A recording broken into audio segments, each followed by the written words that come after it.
Before dawn, November 8, 1944. Northeast France, 50 miles from the German border. Thunderous explosions from more than 500 heavy artillery guns shake the ground as George Patton's Third Army resumes its advance toward Germany. Cramped inside tanks near the front lines, the smell of gasoline and sweat filling their turrets, the men of the 761st Tank Battalion were about to make history. They would become the first African-American tankers to see combat in the U.S. Army. Before dawn, they received the order to advance. Reaching the front, they were met with fierce explosions of enemy shells as the Germans counterattacked. Infantrymen fell on all sides, and the air filled with smoke and death. Able Company's lead tank hit a roadblock, and Sergeant Reuben Rivers, under heavy fire, climbed from the tank to clear the obstruction, allowing his company to press forward in its attack. For his bravery, Sergeant Rivers was awarded the Silver Star and thus became the first great hero of the 761st. The motto of the 761st Tank Battalion was, "Come out fighting." Their story began long before they landed in France at Omaha Beach the month prior. In March 1941, 98 black enlisted men reported to Fort Knox to train in tank operations and mechanized warfare. Over the next year, more men joined, and in March 1942, the 761st was born. The 761st earned their nickname the Black Panthers while in France, standing toe-to-toe with Hitler's vaunted Panther tanks. Time and again, the 761st showed fierce determination and proved themselves to be men of valor.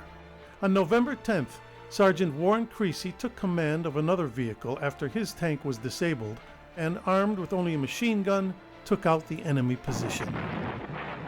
First Sergeant Samuel Turley, commanding a team under heavy attack, enabled his men to retreat to safety while he single-handedly held back the German onslaught, giving his life to save his men. When Reuben Rivers' tank hit a landmine November 16th, the resulting explosion severely wounded his leg. Refusing morphine or evacuation, he took control of a second tank, disabling 4 German tanks and forcing them to withdraw.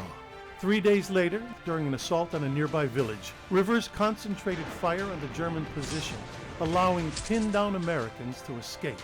Rivers refused to yield until his turret suffered 2 direct hits, silencing his gun and ending his life. The next month, the 761st was engaged in the epic Battle of the Bulge, fighting to relieve the 101st Airborne Division, which was surrounded at Bastogne, Belgium. The 761st split the German lines in 3 places, helping relieve beleaguered Allied paratroopers. The men of the 761st Tank Battalion fought for 6 months straight on the front lines without relief. Despite suffering a heavy casualty rate of nearly 50%, they inflicted 130,000 casualties on the German army and liberated more than 30 towns, yet full recognition of the 761st's heroic service took time. In 1978, it was awarded the Presidential Unit Citation. Then, in 1997, 53 years after his legendary exploits on the battlefield in France, Sergeant Reuben Rivers was finally honored with our nation's highest military award, the Medal of Honor. The 761st made history in becoming the first African-American tankers to see combat. Through their selfless service on the front lines, while proving to their countrymen that they were true and worthy soldiers, the 761st proved to be men of valor on and off the battlefield.